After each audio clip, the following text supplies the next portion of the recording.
तो अभी की सबसे बड़ी खबर यही है कि SC/ST एक्ट में बदलाव के विरोध में आज दलित समुदाय ने भारत बंद का ऐलान किया। देश भर में इस बंद का असर देखने को मिल रहा है। बाजार बंद है, लोग सड़कों पर हैं। जी, और इतना ही नहीं बल्कि कई जगहों पर लोग ट्रेनों को रोक रहे हैं। कई राजनीतिक दल भी इस बंद में शामिल हैं।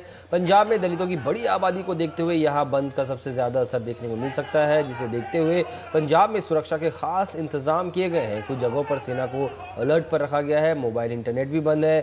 शिक्षण संस्थान, सार्वजनिक परिवहन को आज बंद रखा गया है, जिसकी वजह से पंजाब में आज होने वाला CBSE बोर्ड का पेपर रद्द कर दिया गया है। अगर नजर डालें महावीर, तो केरल से भी तस्वीरें आ रही हैं, वहां भी इसका असर देखने को मिल रहा है। बिहार में खासा असर है, वहां कई जगहों पर ट्रेन रोकने की घटना हुई है। पटना में एक बड़ा विरोध जुलूस देखने को मिल रहा है। जैसा हम अभी आपको बता रहे थे कि पंजाब हाई अलर्ट पर है, क्योंकि देश में सबसे ज्यादा SC/ST आबादी 32% यहीं रहती है।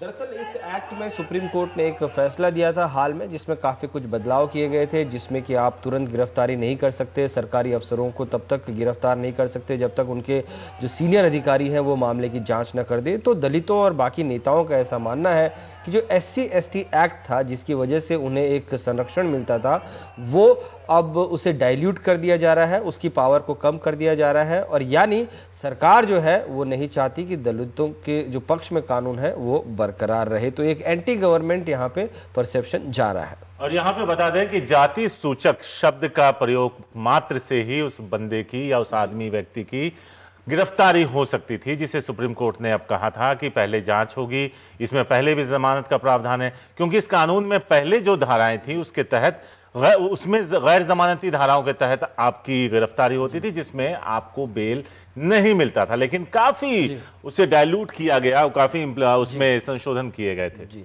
तो अब जो है आपको जमानत भी मिल सकती है, अब आप एंटीसिपेटरी बेल भी कर ले सकते हैं। तो कई सारे प्रावधान हैं जो अदालत ने अपने ऑर्डर में किए हैं, जिससे SC/ST नेता खुश नहीं है और इसीलिए दलित आज जो है सड़कों पर है। उधर NDA सरकार के केंद्रीय मंत्री रामविलास पासवान का कहना है कि जब केंद्र सरकार सुप्रीम कोर्ट में पुनर्विचार याचिका जो अर्जी है वो दे रही है, तो फिर इस बंद का मतलब क्या है। कुल मिला के वो लोगों को ये कह रहे थे कि फिर इस तरीके से आप बंद मत कीजिए, क्योंकि सरकार आपकी बात तो मान ही रही है।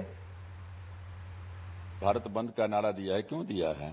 हम सब लोगों ने उस पर चिंता व्यक्त की और लोक जनशक्ति पार्टी की तरफ से हम जो है तीसरे दिन ही चले गए ये रिव्यू पिटीशन दायर करने के लिए। दलितों का इस्तेमाल, कमजोर और वंचितों का इस्तेमाल करना बंद करें ये लोग। इसीलिए जन अधिकार पार्टी मांग करती है कि अध्यादेश लाइए, पुनर्विचार याचिका करिए, दलित और कमजोरों का इस्तेमाल राजनीति में बंद करिए। ये पार्टी के लोग लंबे समय तक रहे, लेकिन आज तक दलितों को सम्मान नहीं मिला। इसे आर पार की लड़ाई और हिंदुस्तान में देश का प्रधानमंत्री के कुर्सी पर, राष्ट्रपति के कुर्सी पर नहीं, हिंदुस्तान के कुर्सी पर दलितों को बिठाओ।